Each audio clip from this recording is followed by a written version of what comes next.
Welcome to this edition of the High Strangeness Factor, copyrighted on the Paranormal UK Radio Network. I am your host, Steve Ward. On the High Strangeness Factor, we look into all aspects of that which is unexplained. To try to make sense of some of these mysteries, we seek out the underlying connections that are present in areas that, on the surface, appear to have no connection at all, such as strange lights in the sky, abductions, folklore, haunting phenomena, various cryptids right out of the Phantom Menagerie. And let's get right into it. I don't have a co-host tonight, so I'm going to introduce my guest. Cheryl Lynn Carter is a psychic medium and remote viewer and member of Project Psi, a team of psychic forensic remote viewers responsible for rescuing missing children, shutting down human trafficking, and closing cold case murders. To date, they have brought home 247 missing children, stopped 11 human trafficking rings, and solved 18 cold cases. Having her first paranormal experience at age 4 built a foundation for becoming a paranormal and historical researcher over the past 20 years. Her passion for one haunted location afforded her the opportunity to appear and consult in Chris Halton's Haunted Earth paradocumentary, A Haunting at Bachelor's Grove, one of the most haunted cemeteries in the Midwest. Cheryl is an experiencer, member of MUFON and CE5. We'll explain CE5 later. She served as a consultant for Thomas Conwell's book, They Are Here, Central U.S. UFOs. Cheryl is an international author of multiple books, including Whispers Beyond the Grave, Fear the Darkness, Edge of Darkness, and Dimensions, Mysterious Triangles of the U.S.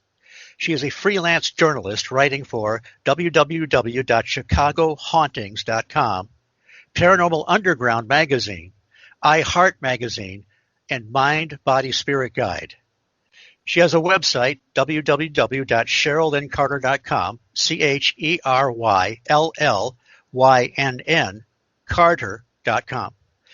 And she's also on Facebook, listed as Cheryl Lynn Carter Author. And you'll be able to find her on Twitter and Instagram. Cheryl, welcome back to the High Strangeness Factor. Hey, how's it going? It's going good. First, I want to tell people that if you go back about a year or so, the first show we did is on Spreaker at the Paranormal UK Radio Network, and you can find it back there. And we talked about your first book, which was the Dimensions, Mysterious Triangles of the U.S., and we'll probably mention that again a little bit later. Boy, we have so much to talk about tonight. And you also have a forthcoming book that we'll talk about. And we also want to talk about, you and I have attended these CE5 events, the Brighton CE5 group. And something really strange happened that I got to see with my own eyes, and me being the guy that nothing ever happens to it. It happens to the person next to me, namely you, but it doesn't necessarily happen to me, although I got some strange readings on my meter. So, and then we have all kinds of other things we can talk about. So let's just start for the heck of it. Quite a while ago, you mentioned that you had been going to the Ohio Serpent Mound. And for those that don't know, the Ohio Serpent Mound is in Adams County in Ohio. And it actually has its own it's had a lot of high strangeness there over the years, including, I think, wasn't there a crop circle that formed there in about 2004, Absolutely, I think? right across the road. And it seemed like it might be something anomalous. I remember some of us talked to one of the people in the little cabin, the little shop they have there, and they seemed to think it was something anomalous. And I know of one researcher that actually claimed some kind of a man in black encounter in that crop circle, but I don't really know. So how did you first get involved with the researching the Serpent Mound, and what kind of things have you found? Well, a couple of years ago, I was heading out to St. Albans in West Virginia, and I says, well, I need to have a stopping point in between because it was a 10-hour drive, and I says, where can I stop in about 5 hours? And I said, oh, Serpent Mound, I always wanted to go there. And trust me, once you go there, it keeps calling you back. There's something about that place. the energy just feels so good. You're so happy. Everybody I see, they're so happy, and they go, "Why am I happy here?" Don't know what it is, but it's a big serpent effigy is what it is.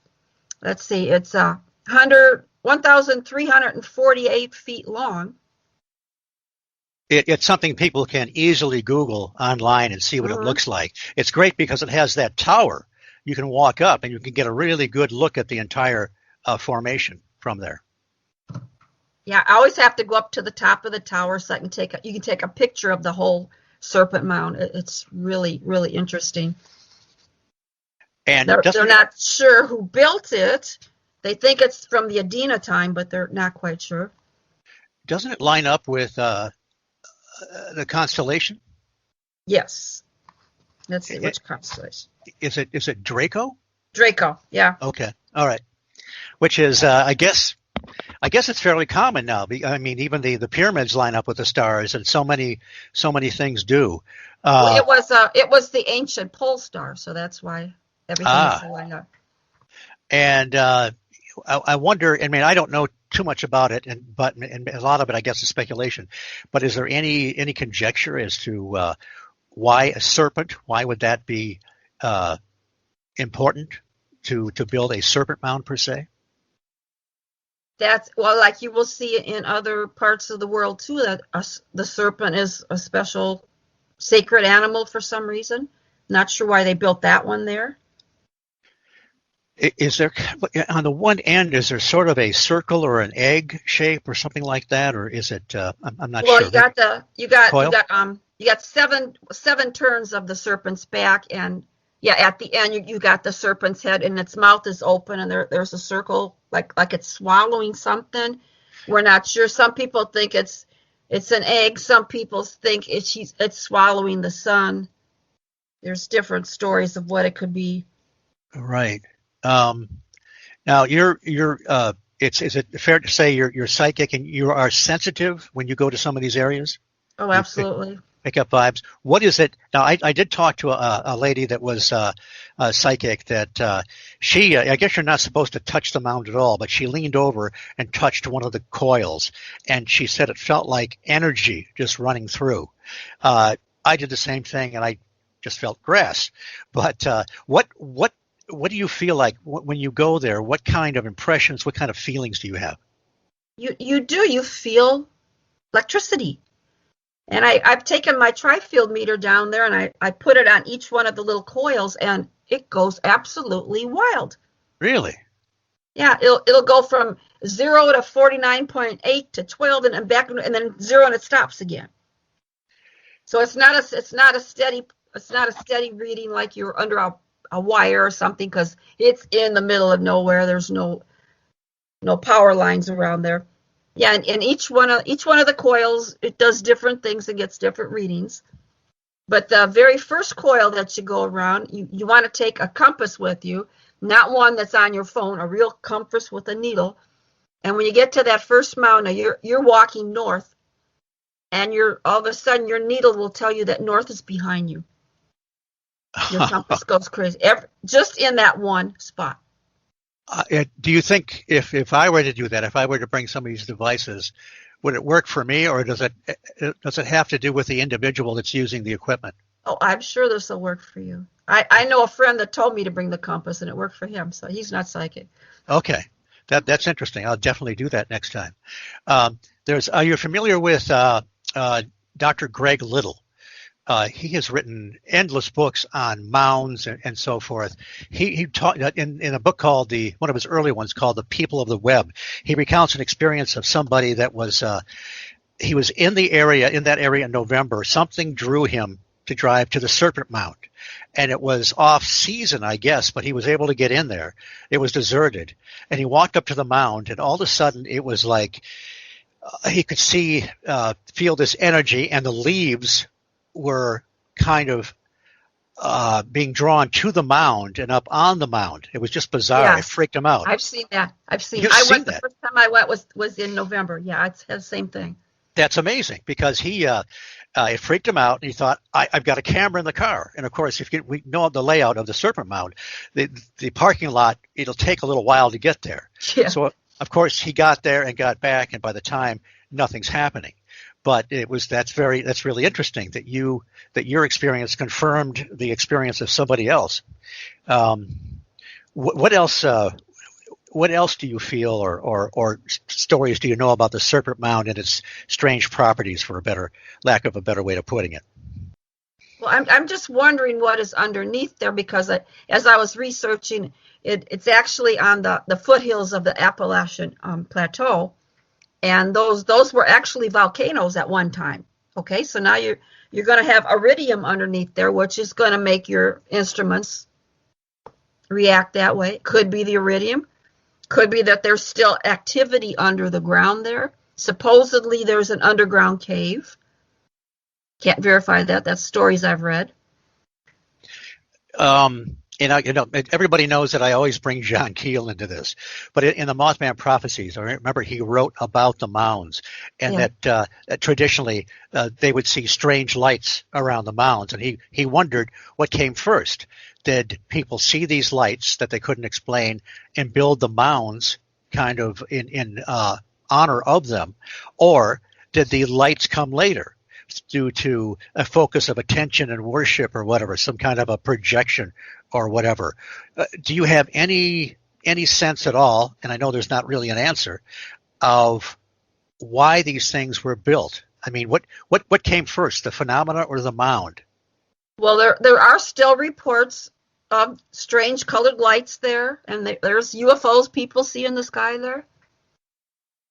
Okay. They still come around, and each one of the little curves on the Serpent Mound, it aligns with different phases of the moon and the sun, like the summer solstice, the equinox. Wow. Each one, the winter solstice. What else we got there? I think they call that. Well, I don't know if it applies to mountains. I guess it would apply to mountains. Archaeoastronomy, where certain like Stonehenge and so forth, it was built to relate to the stars and the planets. I remember back in good Lord, the late '60s. I went with some people from our church, took us to Cranbrook Institute, which is just north of Detroit. Mm-hmm. Science Institute, and Gerald Hawkins was speaking there, and he's the one that wrote Stonehenge Decoded years ago. And he said at that time, he said that he thought that the moon was more important to those people than the sun at that time. That was just his theory. But he said that essentially Stonehenge was a computer for predicting eclipses. And I thought that's mind blowing. That How and did of course they know this? Yes. Yeah, well, how did they build it? And then just that too. the incredible planning and the understanding of the cosmos to make all this work. I mean, I couldn't even build an erector set as a kid, but now you got another. We'll talk about your previous book, but you have a new book that's not out yet called Earth Energies. Ley lines and vortices, is that right? Mm-hmm. Okay, and was it primarily your visits to the Serpent Mound that inspired that book? Yes, because I found out there's also ley lines on here. So there's so many things happening in this one place. And tell us about the ley lines that intersect or connect somehow with the Serpent Mound. There's actually 3 ley lines that connect right under the serpent. And how do you determine that with sensitivity or with instruments? There's maps. There's maps where you can look up ley lines where they are. Okay, all right. I knew there had to be. You could just feel. You could feel the energy when you're standing on a ley line. You feel different. You feel off. So the ley lines we hear about in the UK, for example. I mean, you can stand up on a hill and you can see certain ancient structures, churches, and so forth that line up. And presumably that's a ley line, and for whatever reason, the ancients built that there. There are some people that say there's no energy there. It's just the way that they built things. They did the alignment, but you're saying there's definitely some kind of a line of energy or something like that there that that drew people to this area? Like the one you're talking about over in the UK, that's the St. Michael and St. Mary ley lines, and they also intersect, and that's why all these old churches, and most of them are named after St. Michael. You'll notice the names because it's on the St. Michael ley line. Okay. Well, and it's funny, you read these old books and you find so much strange phenomena connected to all these things. There's one book many books I haven't read on my shelf yet, by Amy Michelle, Flying Saucers and the Straight Line Mystery. And he talks about sightings of UFOs over a period of time in England and the way they seem to line up. And I don't know if he connects them to ley lines or not. That's just an area I haven't gotten into. That's interesting. Yeah, it's one of these great old books that has been on my shelf for a long time. Amy Michelle was a colleague of Jacques Vallée, a good friend. Okay. And so and it's great because Jacques Vallée has these great journals called Forbidden Science. He's got 4 volumes of them that each cover a decade, the 60s, 70s, 80s, and 90s. I can't wait for the next one. But you hear about his friendship with Dr. Hynek, and you get his private thoughts at the time. It's just fascinating for people like us that are into this sort of thing. By the way, when will this book be out? On Earth Energies. Do you have a time frame yet? I would say later this year because I'm also working on something else right now too. So okay, yes. I like to only do one. I like to only do one at a time. So I kind of set that one down for a little bit. And I do know this much about the other project is under double top secret probation. So You can't say anything about it. But I know enough about it to know that it is beyond awesome. So after the Earth Energy books come out, will the Earth Energies come out first? No. Oh, okay. So look for the next book is going to be the Double Secret Probation Beyond Awesome book that we can't talk about. But anyway, yeah, I'm looking forward to that one. But one thing about the Earth Energies book, Ley Lines and Vortices, I was impressed that you actually used vortices correctly because everybody kind of calls them vortexes these days. I know. Well, even there was an episode of UFO Hunters in their 3rd season, and it was called I guess it was just called vortexes. And they even mentioned because people don't know the word, I guess, vortices. But if anybody's read Ivan Sanderson, and of course Sanderson is probably known most for the Abominable Snowman legend come to life, but he wrote great books on UFOs and the Bermuda Triangle. He called the Bermuda Triangle not actually a triangle, but kind of an ellipse. And there were several other ones he thought, but he called them vile vortices. Mm-hmm. And I always loved that. So it's great that that with you the English language is still intact. English major here. Okay. Oh, well, there you go. You're not going to pass a vortex by you. Vortexes by you. Let's see. Well, what else can you tell us about Earth Energies? What might some of the chapters be? What might some of the subjects you'll be talking about within that framework? Well, I said I'm going to have Serpent Mound in there, and I'm going to have over in the UK where they're talking about the St. Michael and Mary ley lines, and that also goes all the way up into Scotland too. Okay, so it's a long ley line. You'll be talking about excellent worldwide. Does this have anything to do with? I've heard something about certain parallels. I forget which one it is that goes through southern. 37th parallel. 37. That's it. I think that goes through southern Missouri, where the area they call Marley Woods exists. Mm-hmm. Is there anything to that where paranormal phenomena is more common along some of these lines, parallels? Supposedly along the 37th parallels where there's a lot of UFO sightings. And Bigfoot as well, I think. Yeah. If I know Marley Woods, which was the area that Ted Phillips was investigating, and Ted Phillips, unfortunately, is no longer with us. He was a colleague of Dr. J. Allen Hynek, and he was the guy that investigated thousands of landings. I mean, he would get evidence, landing marks, burn marks, effects on people. But he called this area wouldn't name where it was exactly, called Marley Woods, where he finally, for the first time, was able to see some of this phenomena himself, without just being, just writing about it. But a lot of it was light ball phenomena, separating and coming back together. And he said a lot of the classic metallic UFOs had not completely disappeared, but it seems like this stuff evolves a bit. Have you noticed any of that, where the phenomena that we deal with, does it evolve, does it change, or is it just our individual perceptions? Well, I think, just like us, how we're all individual and look different, I think that all this is different. I don't think it's evolving. There's probably just different kinds. Some are crafts, some are the lights. The different people maybe are just tuned into different types of manifestations or what have you. Could be, yeah. Because when we were doing our CE5, we saw you weren't there that night when I saw the balls of light. Yes. Let's talk. We'll get back to the Earth energies, because we've got a lot more to talk about. Mm-hmm. But let's talk a little bit about, if somebody asked you, what does CE5 mean? How would you explain it? CE5 is where you're making trying to establish contact with presumably ET, but right. Whatever, right? Yeah, whatever. And of course, we know that Dr. Hynek, created the first three, first, second, and third kind.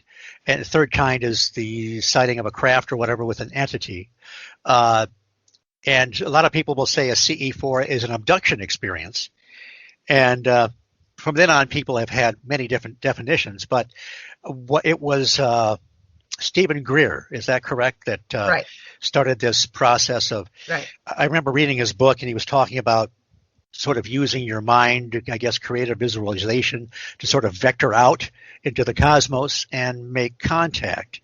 And you and I have been at some of these meetings, the CE5 Brighton people, great people, and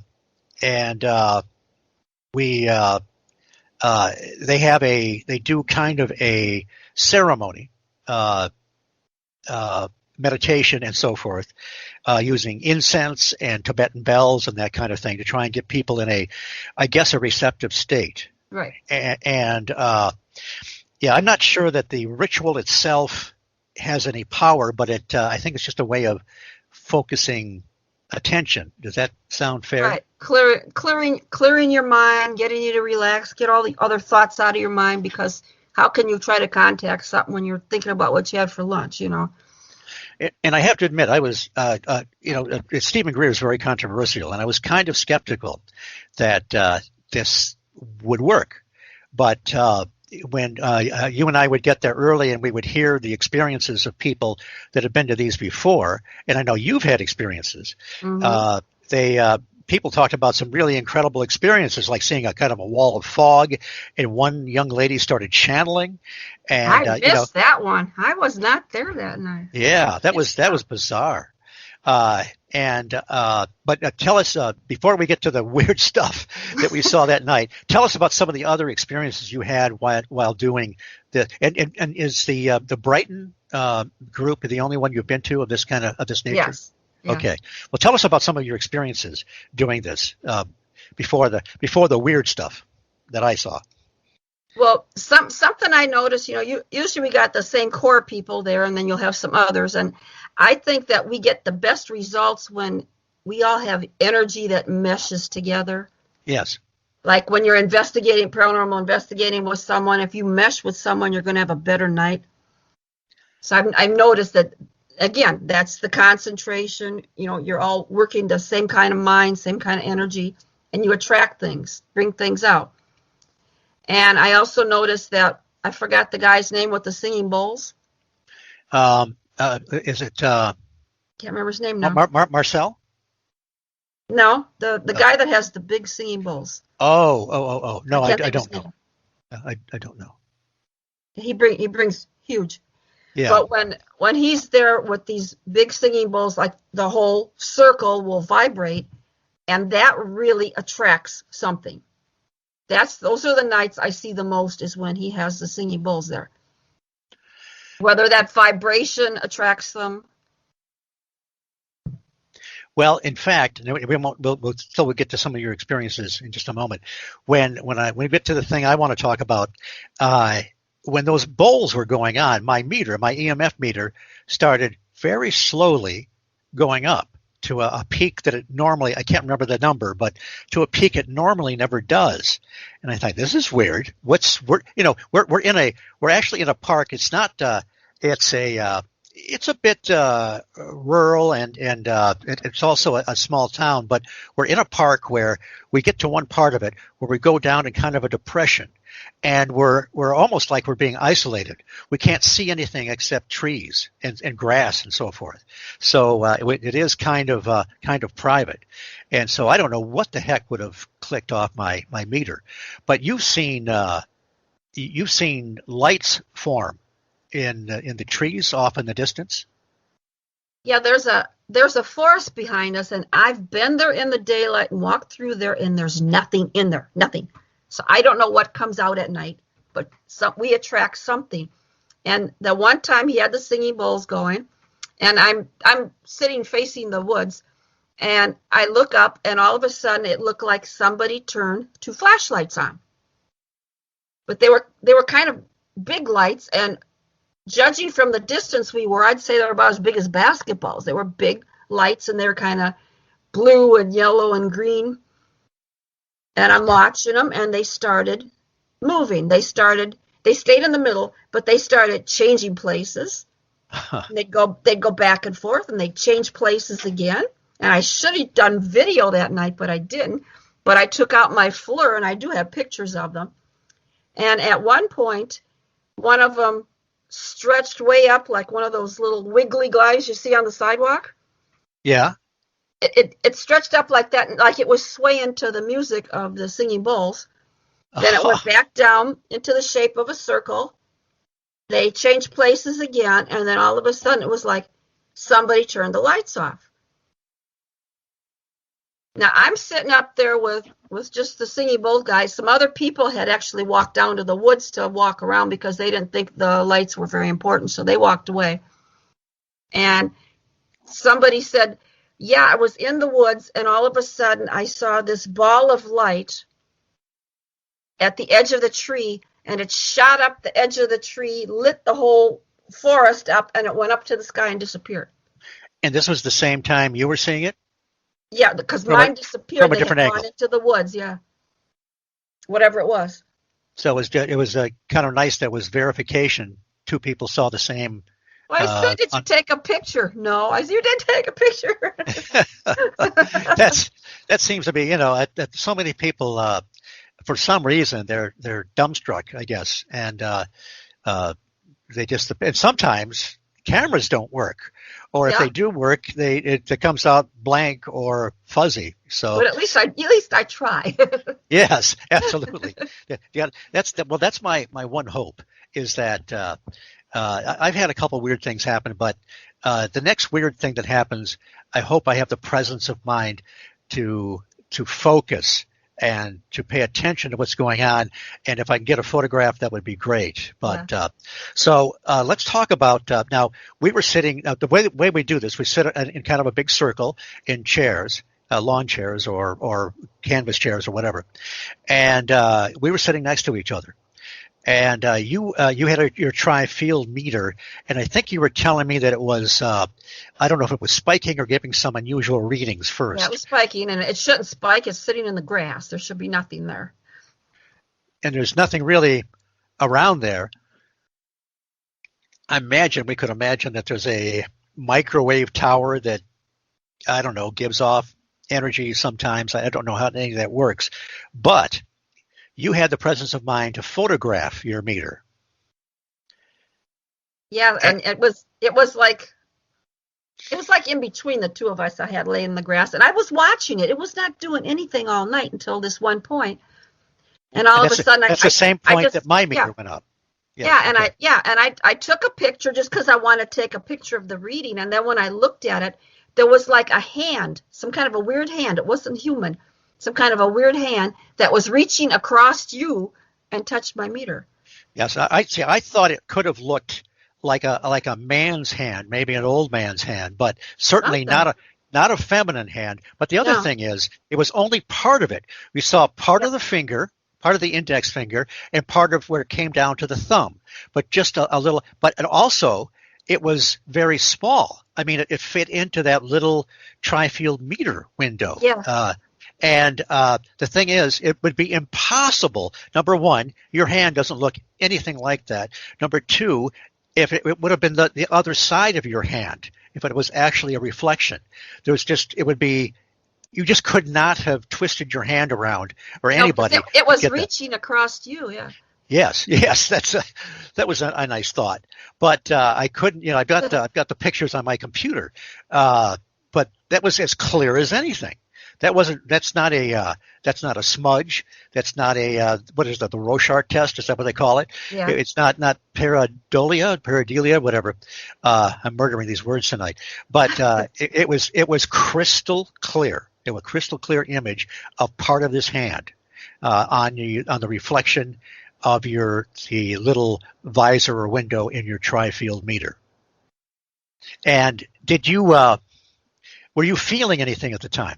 I know that the meter was spiking, but did you pick up any vibes or anything? I could feel energy, but I wasn't expecting to see that hand. I wasn't feeling somebody was there. Well, I wonder, I talk a lot about the folklore connection and flying saucers and so forth. I wonder if it was a little elemental that was popped up there. It doesn't look like, I don't know what the hand of a gray looks like, but it didn't look like a hand of a gray either. Although there's a lot of other entities, aliens, supposed It aliens. just didn't look like a human hand to me. Right. Okay. That was, I thought it could be, but like an old, like a very old man with kind of puffed up hands or whatever. I'll have to look at it again. Could be. I don't know what it was. Right. But that really is quite phenomenal, especially for somebody like me. Now, during the night, a lot of people felt that they saw something like lights or whatever going overhead, and I missed them. I was looking somewhere else. Did you notice anything? Would you think there was something real phenomena going on in the sky? Or I know sometimes when we're in this state, we can expect to see things, hope to see things, but maybe we misinterpret something normal. But out of the corner of my eye, a couple times, I thought I was seeing lights flash overhead, but I did not get a good look at anything. Did you see anything in the sky that night? I wasn't looking where they were looking because I was looking at the woods waiting for whatever it was to come out of there again, because Right. it always comes out. Well, is my want. I'm always looking in the wrong place. So I couldn't really say what was happening overhead. Well, But you can't look everywhere at once, you know. no. But I heard people going, ooh, like they were saying something. So But they're supposed to say where to look. Don't be saying yes, that I know. doesn't direct us. Especially for the neophytes like me that just don't have those experiences. So it's I don't know what to make of it. The first one that I went to, and you were there as well. Nothing happened for me except we happened to pick a night where I think it was still close to the 4th of July, and one of the nearby lakes was shooting fireworks up, and you could see them over the trees. And then a little bit later on, a group of kamikaze mosquitoes came in and nailed us pretty good. So I was a little disappointed. And then I thought, well, maybe it's me. I think maybe I'm the guy that grounds out all paranormal phenomena so that people can't see anything. So I was kind of pleased that something very strange happened, even though I have no way to explain it that particular night. And that was pretty unique. Were you there the night that this fog appeared around the circle, but it was maybe only 12 feet tall? No, I was not, but I heard about. So tell us about that. A wall of fog appeared around the circle. The complete all the way around. All the way around. It was only like 12 feet tall. So it wasn't like it was foggy outside. Was it completely dark, or was it more twilight at the time? It was like twilight. Okay. I took some pictures. I don't know how good they came out, trying to take pictures of it. And But you can kind of see the fog. everybody saw the ring of fog that went Yeah. around. Yeah. Of course, the skeptic would say, "Oh, well, it was just a freak atmospheric event." Was there anything else that was going on at the time that that people were experiencing? That's right after they did their little ceremony. Right. It Okay. happened right after that. Okay. Well, that's interesting. Well, Whether it had anything to do with it, I don't know. well, hopefully, I know the last one I wasn't able to go to, but hopefully the weather will turn and a bit, and we can do this again and see what else happens. I know. I can't wait to get back there. Um, let's go back to your book on Earth energies and make sure that we're giving people a good kind of a preview as to what is going to be in there. Do you have it do you have it laid out as far as chapters and so forth, or have you gotten that far? I know I'm still looking for stuff because I'm not sure which things I'm going to pick. Am I going to just do ley lines? I also see stuff about the Earth grids. That's something different. Also, the 37th parallel. Oh yes. There's all kinds of things I'm going to put in there. So well, I know I'm going to put Chaco Canyon in there. Okay. I'm going to put Stonehenge in there. Devil's Tower. What's it? Chaco Canyon? What is that again? Chaco Canyon. And tell us what that is? It was an Anasazi civilization. It's right by the Four Corners out west. All right.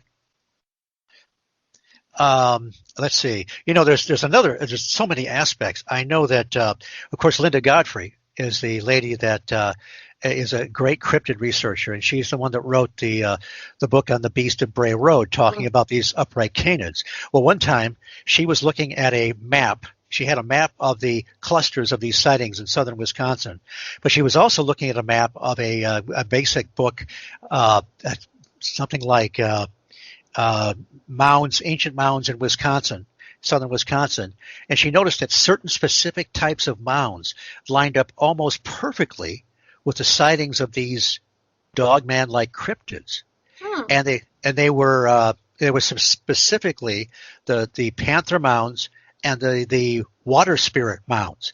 And just to kind of try to describe those a little bit, the panther mound, if we were to draw a simple outline of an animal, you got the head and you make the two little bumps for the legs and then a little bump for the tail. The water spirit mounds are similar to that but smaller, but they have a long pointed tail. But she said it was almost exact where these mounds and the sightings overlay. And I think there's a Native American tradition that these dogmen had something to do with guarding some of these mounds. Right.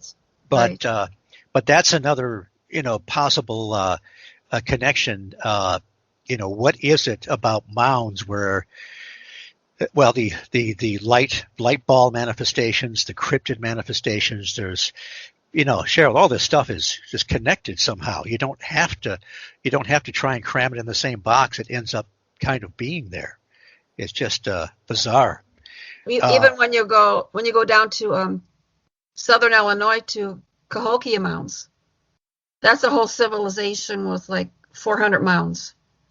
Right. And again, you're lining them up to Pleiades. Am I saying that one right? I don't know how you say that word. I think it's the Pleiades. Pleiades, yeah. Right. Yeah, it's lined up, again, and the different phases of the moon and the sun. That whole complex is lined up, and there's just mounds everywhere. And the energy there is amazing too. I haven't been to there, but a friend of mine, a lady I know that lives in the Davenport area, she mapped out a trip going up and down the Mississippi on both sides. There's the effigy mounds there. There's it's just amazing the amount of mounds and so forth that are in that area. So anyway, it's a work in progress, and it's kind of cool because you can go at this point. You can go anywhere. It's not something where you've written the book and then you get another idea and you think, oh my God, I can't add it, but you can just keep going. I had another thought here. Okay, so um, let's just talk a little bit. I want people to remind people that you have your book out on called Dimensions. It's been out for about a year now. Mm-hmm. And it's about you use the word triangles. Yes. Of course, that's kind of a nice tagline. I mean, these areas may not could perfectly line up in a triangle, but ever since the Bermuda Triangle and the what was it, the Freetown State Forest, the Bridgewater Triangle, that's kind of a convenient label for these things. If people want to go back to our original interview, that was the book we talked about predominantly.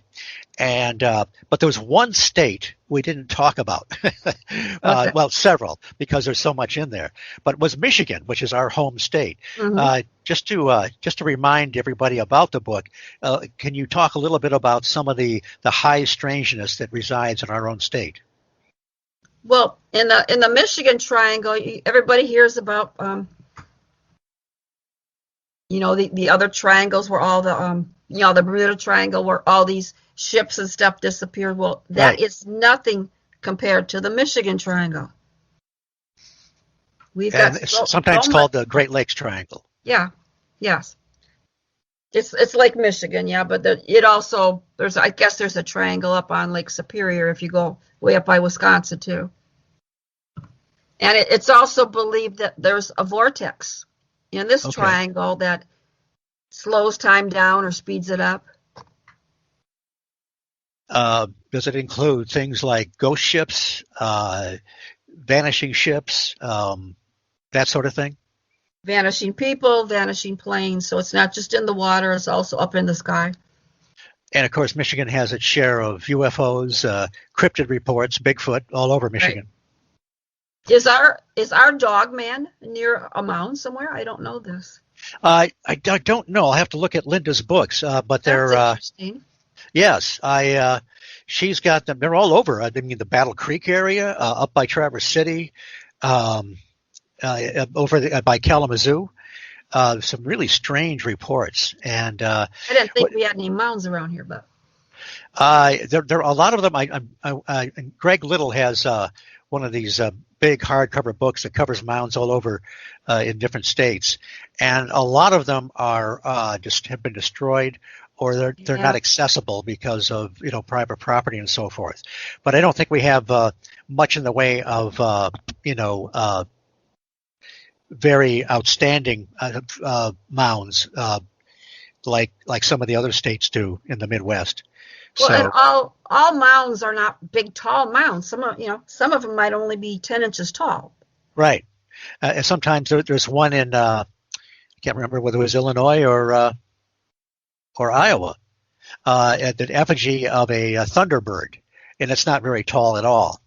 But so that's pretty cool. So that book is available on Amazon, and you've got the Top Secret book, which I'm sure will be available on Amazon. Do you guys have any kind of a time frame on that one, or is that still pretty much in flux? Oh, I want it done by the end of April. Oh, wow. Okay, so we might. That's why I'm putting the other one on the back right now. Okay, so we might see something sometime this spring. Yes. Oh, yes. Okay, good deal. For sure. And then we can look for the other one, of course, with a little bit of space in there. In your intro, you talked about working on cold case files and finding missing children and so forth. How did you? I know you do have some natural psychic abilities, but how did you? Now, I've been fascinated by remote viewing ever since some of the original military remote viewers have come forward and started writing some of the books and so forth. How did you first get involved with remote viewing, and how are you using it? I didn't even know what I was doing. I would just go places and I would be there, and I still can't explain to you how to remote view. But I joined this group 5 years ago where we look for missing people. We work on cold cases, and not all of us remote view, but I'm one of the remote viewers.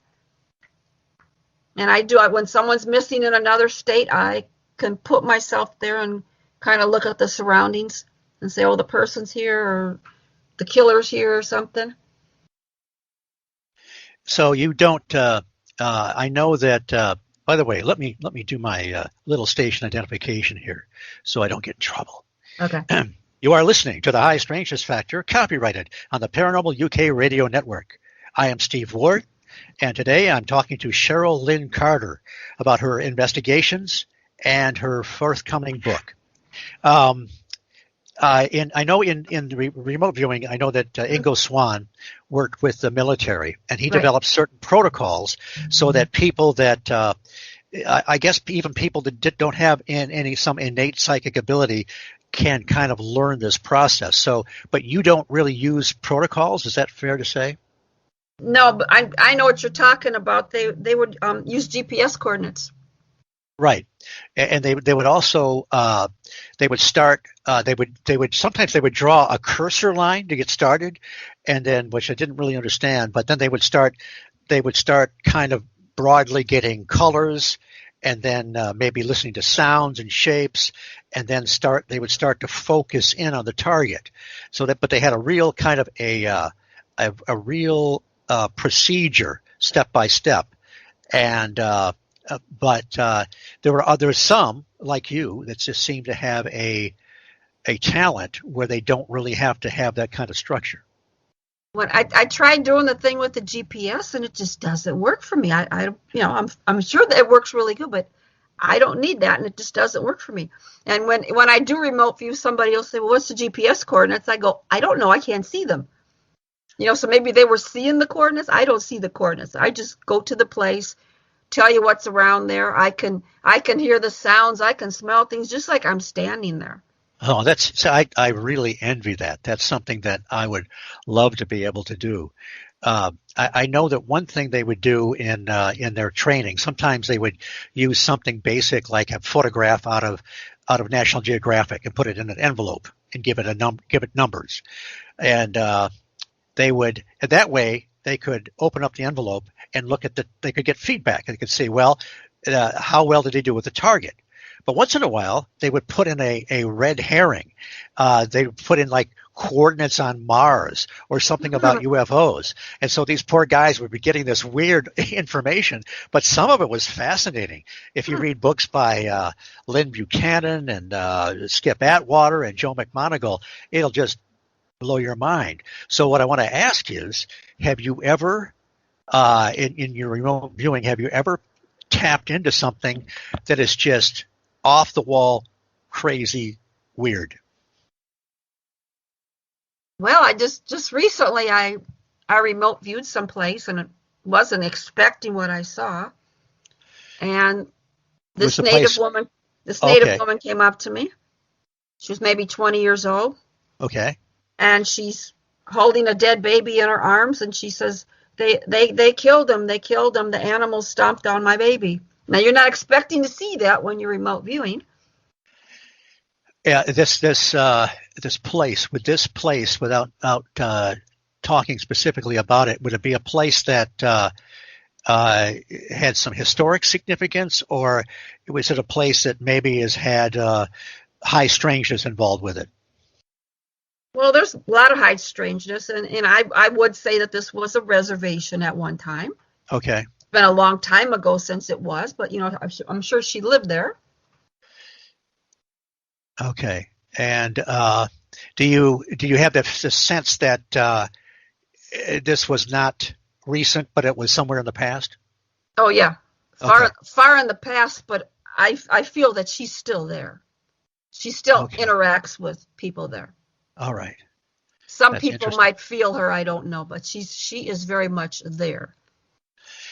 Now, I don't want to get too much into the just because it's so unnerving, but you have been involved in solving cases, saving children from being captured and so forth. And you're part of a team for that? Yes, there's 6 of us, yeah. And I assume that you guys, it's all very, very quiet and hush hush. Yeah, well, I don't like to brag about it. There's people going, I did this and that. The whole point is to bring somebody home. I'm not going to brag about it.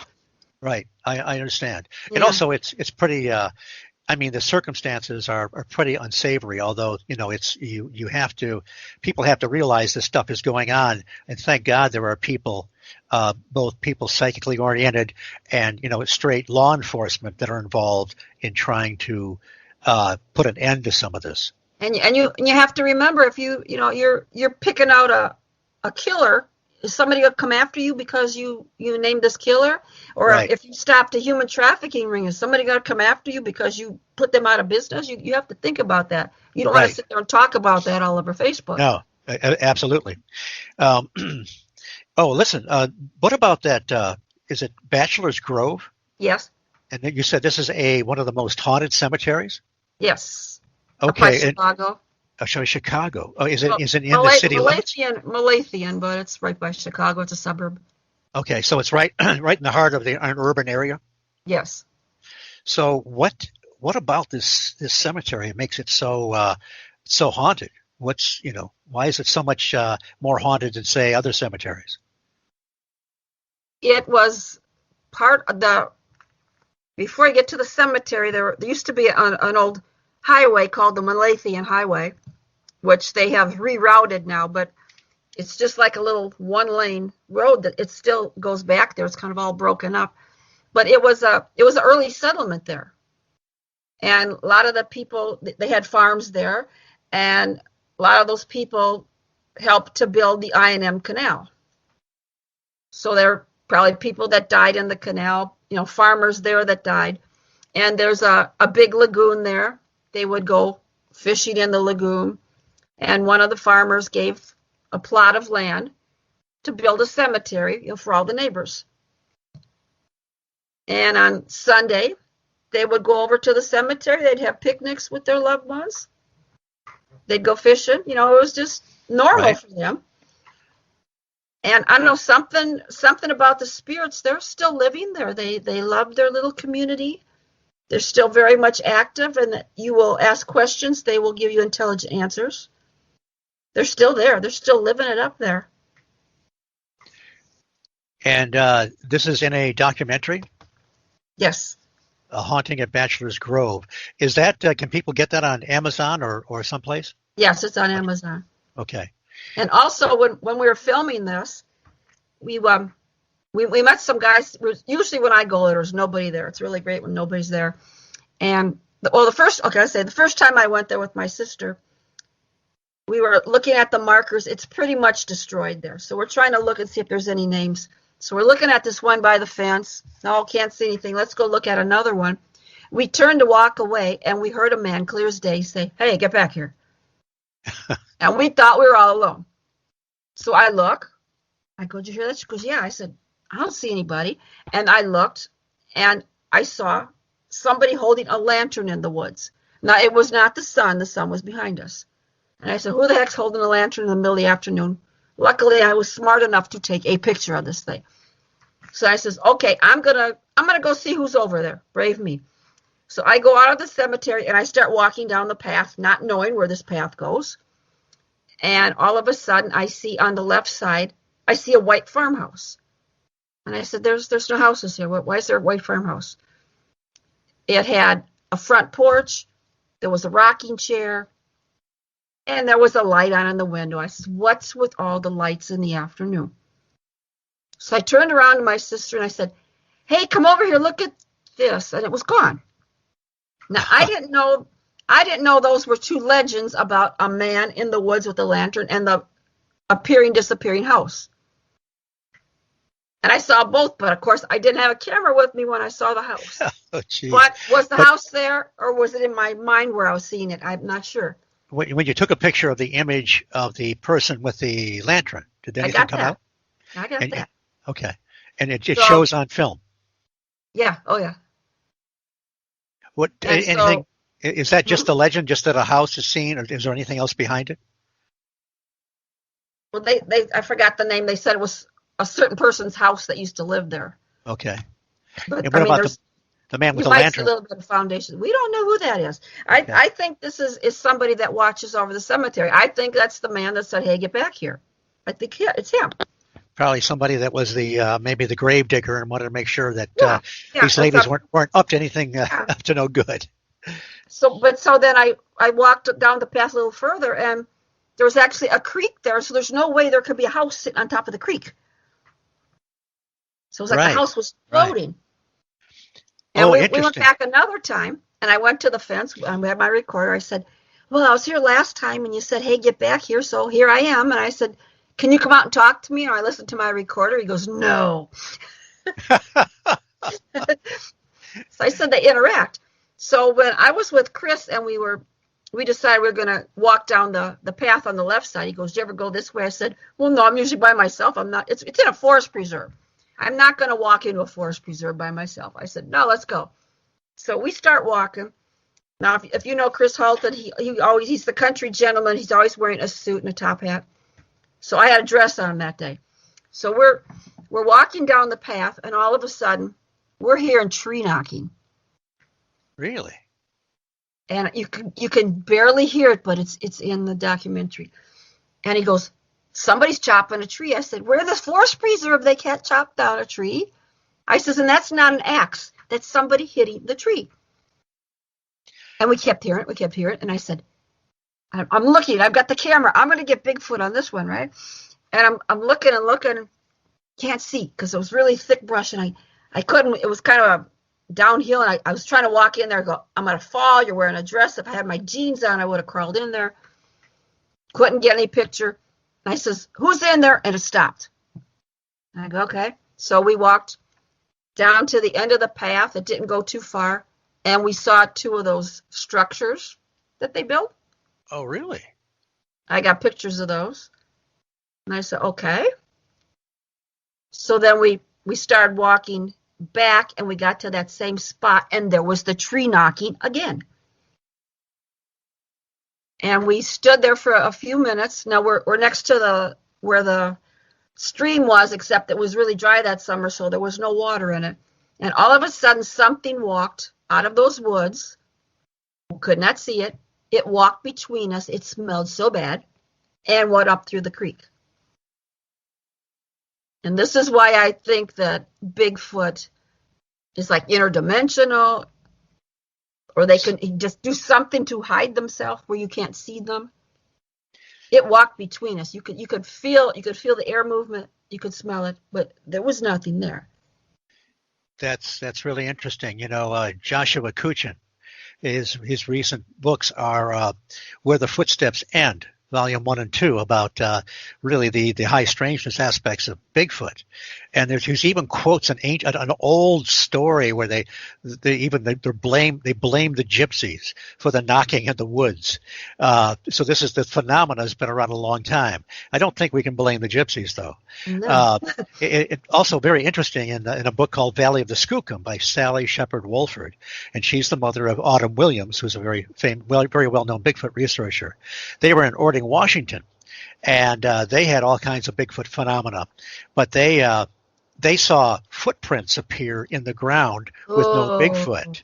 They saw glowing Bigfoots, and one time they came up to a tree.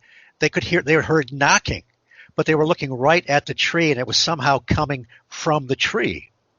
So it's just one mystery piled on another. Very, very fascinating book, Valley of the Skookum by Sally Shepard Wolford. They experienced like factory sounds underground, weird factory smells, different type of Bigfoot sightings, classic UFOs, orange orbs following just everything. What other kind of? I'm just kind of shooting in the dark here, but you have had a lot of different types of experiences through your life. Is there anything else that stands out in a paranormal aspect? Just anything, EVPs, apparitions, strange lights, or just whatever. Because I know you had your first experience when you were 4 years old, so this has been with you all your life. Yeah. Well, the strange stuff I had is going to be UFO related, because I actually saw a portal open up, and I saw a silver craft come out of it. And where was this? Downtown Royal Oak. Oh man. I'm on woodwork. I'm on woodwork. And I look up in the sky, and the sky opened up. And this thing came out. And I go, what is that? And I'm looking at it. I go, it can't be. And it just hovered. There was no sound. I didn't see lights on it. I couldn't see the top of it. I could only see the bottom. And it was like, why is nobody seeing this? And I'm looking, it's like everything around me stood still. I go, that's crazy, okay? And I don't know how long, 5-10 minutes I'm watching this, and then it just went right back into the portal, and the portal closed up. And nobody else saw it, right? I don't know. It's like everything stopped around me. Okay, I've got maybe they did. I don't know. I've got a story to tell you about that, but just to let people know, Royal Oak, I grew up in a place called Ferndale, right next to Royal Oak, and they're both just suburbs of Detroit. Ferndale borders on the infamous 8 Mile Road that everybody knows about, and Royal Oak's just a little bit north of there. So this is a very urban area. I mean, wall-to-wall concrete, which goes on for miles. John Tinney, who is another resident of Royal Oak, and who is he was on Ghost Stalkers, and he's very well known in the paranormal. He told me one time he's standing on a street in Royal Oak. He told me the story. Oh, he told you this. Yes. Do you want to tell it? He says he's like me. He's standing on the corner. Yep. He looked up in the sky, and there's a craft, and he's trying to get people's attention. Going, look, yes. Look at this, and everybody's like me. Everybody's just walking by, and nobody's seeing except him. You know, are we the only ones that were supposed to see this particular thing? But then he said he noticed that there was one young girl that was also looking up at the sky, and she's the only one that saw it. And nobody, and it wasn't just like, I've heard a lot of stories like this, but people, it's not just that they don't see it, it's just that they're not interested, you know? It's like there's some kind of built-in, I don't know, rejection attitude where they just not interested, you know? Yeah, because he kept saying, look up in the sky, look at this. And nobody was paying any attention to him. And then, again, this goes back to John Keel, who I think is one of the most innovative researchers that we've ever had. But he talked a lot about how groups of people would be together, and they'd look up in the sky, and some would see the craft or whatever it was, and others would be looking right up there, and they couldn't see it. Somehow, certain people are tuned in, and others aren't. But what do you? I wonder what prompted you to actually look up at the sky in that exact spot at that moment. Something made me look. Something just told me to look, yeah. Because, you know, if you're just going about your normal business, you're not going to look up in that spot of the sky. Exactly. And nobody I wasn't looking up in the sky at all, and I'm going, something told me, look up there. Somebody wanted you to see them. Yeah. And then they wanted to tick you off so that they would disappear before you could prove to anybody what you saw. You know, and then at that time, I didn't have a camera. I didn't have a camera phone at that time, you know, so I have no pictures of this thing. That makes me mad. I have an 8 Mile story, too. Okay, let's hear about, and yeah, let's hear about, this is cool. Now, you have street cred if you've got an 8 Mile story, so go ahead. It's not about hookers. Oh, good. Although that might bring the ratings in, but go ahead. I'm driving to work one morning, so I'm going east. I'm heading to St. Clair Shores to work, and the sky's perfectly clear. There's no clouds in it, and I look up, and it's like 8 o'clock in the morning. Okay, so the sun's already up. I look up, and I see this crack of shiny light on the right side, and I go, "Is that the sun?" I go, "No, the sun's already up." It was a rod, a shiny rod shape, and I'm watching it. And all of a sudden, it started rotating like the hands of a clock. And it stopped about the 3 o'clock position. And it was there like a good 10 minutes. And, of course, that day I was getting all the green lights. I couldn't get a red light so I could stop, you know. So I finally did get a picture, but it's kind of blurry because the light changed on me again. But in the meantime, I looked over to the left side of the sky, and another rod appeared over there. This rod split into two. The one rod started rotating around the other one. It wasn't what we would call a classic cigar-shaped UFO. It was No, these were more slant. Okay, all right. yeah, like kind of bright lights, but they were in a rod shape. And was the other one still there when the other one showed Yeah, up? that one was there. These other two, the one was rotated around the other, and then the two on the left merged back into one, and then at the same time, all of them disappeared. Don't know what it was. Amazing. Yeah. See, I just don't. Well, maybe if I looked up more, I would see it, or maybe I'm just not tuned in where I'm going to see something like that. Well, you wouldn't have missed it, except that the sky was perfectly blue. There wasn't a cloud, so you couldn't help but saying, "What is that?" There was nothing else there to see, you know. Just out of curiosity, about how long were these? If you were to hold something up at arm's length. See, somebody asked me that. Like a dime or an inch or 2 inches. I mean, if you were to hold something up at arm's length, or is that? Now you say there are. It probably to me it probably looked like it was about I mean it was far up in the sky, maybe 2 inches. So it had to be big. Well, that's substantial at arm's length. Yeah. But it was just very skinny. Yeah.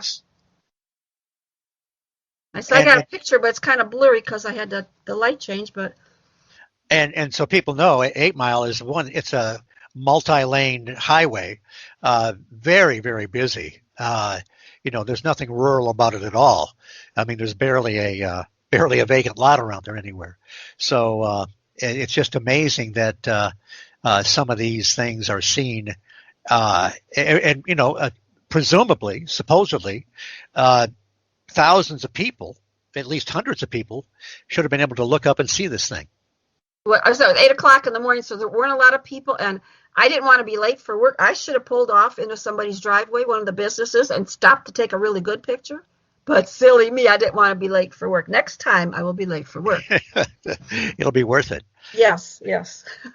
So you're a repeater. You've seen more than one UFO. Oh yeah.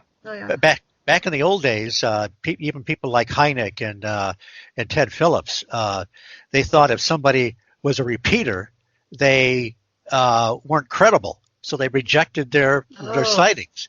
But then later on, mine are all different kinds. But see, they would have just at that time they would have just rejected you. But later on, they discovered that certain people have repeat experiences. Now, you're kind of classic. I mean, you've experienced haunting or psychic type phenomena. You've had some kind of a strange Bigfoot experience or something very close to that, even though you couldn't see it. And you've had several UFO sightings. So you are a classic repeater of paranormal phenomena. Oh yeah. And you see weird hands on the lens of tri-field meter as well. That was so bizarre. Yeah. I every time I look at that picture, I think. I'm glad I got a picture. Oh, by the way, was it in? Did it look like it was kind of in black and white, or was it color? I can't remember. Looked black and white. Yeah, that's what I thought. It was like a. That's weird. That was even weirder. That was black and white because it should have been. Right. Very strange. Because my meter was in color, but the hand wasn't. Yes. Yeah, that's right. I didn't. That just occurred to me. Yeah. That it was kind of. Man, somebody was messing with us, I think. For sure. But I'm really looking forward to and we should mention that you and I know each other through the Michigan MUFON meetings, the Mutual UFO Network, and Bill Konkoleski is the director of Michigan MUFON and has done a phenomenal job. I just interviewed Bill for the last show, so he's definitely worth checking out. But Cheryl and I have both spoke there at Michigan MUFON, and it's a great group. I mean, Cheryl, the thing I enjoy the speakers, but the part I really love is when we sit down, we have a nice brunch, but you get to talk to people about their experiences and incredible people. And this is a place where they can go and actually talk about the strange things that have happened to them. Have you? And you don't get judged. You don't get judged. You don't get judged. I feel weird, right? Have you heard? Can you maybe relate some experiences that people have told you during these meetings before the speaker? Anything comes to mind? I know I'm kind of putting on the I'm spot. trying to think just that people have seen some crafts. Let, Like let, I did. let me tell you one, and maybe something will come to mind. I was talking to a lady. I don't recall her name right now, but she was driving westbound on I-94 in the Kalamazoo Portage area, and that's a real busy area. And it was drive time. It was the close of day, Oh, wow. and all of a sudden she noticed that it was like fog in front of her. And she looked in the rearview mirror, and it was gray behind her. And she felt like the car was still moving, but she didn't know. She didn't want to slam on her brakes for fear of somebody ramming into her. And she wanted to hit her brakes because she didn't know if she'd hit somebody. So this lasted for a period of time. Then all of a sudden she came out of it, and she found out that she lost 2 hours of time. Oh my gosh! Now this is right on I-94. In rush hour traffic. I mean, that's crazy. Well, look, I was on Woodward. What the heck? I know it, and 8 Mile. So we're not safe in the surrounded by people, But and there was even a lady that told me about her Man in Black experience one time, and that's a bizarre one. But a very sweet little old lady. Funny, I talk about little old ladies at my age, but it's just a great place, and I can't wait till we have normal meetings again. I know I missed the lunch.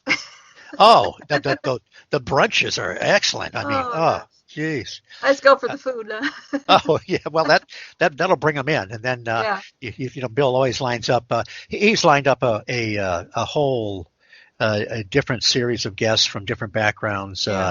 Kim and is it Marcel talked about the CE5 experience one time, and you talked about your book on the dimensions, the triangles over the U.S., and it's just and then I think it was Dr. Chuck Lietzow that told us about his investigations into Bigfoot and UFOs in Michigan.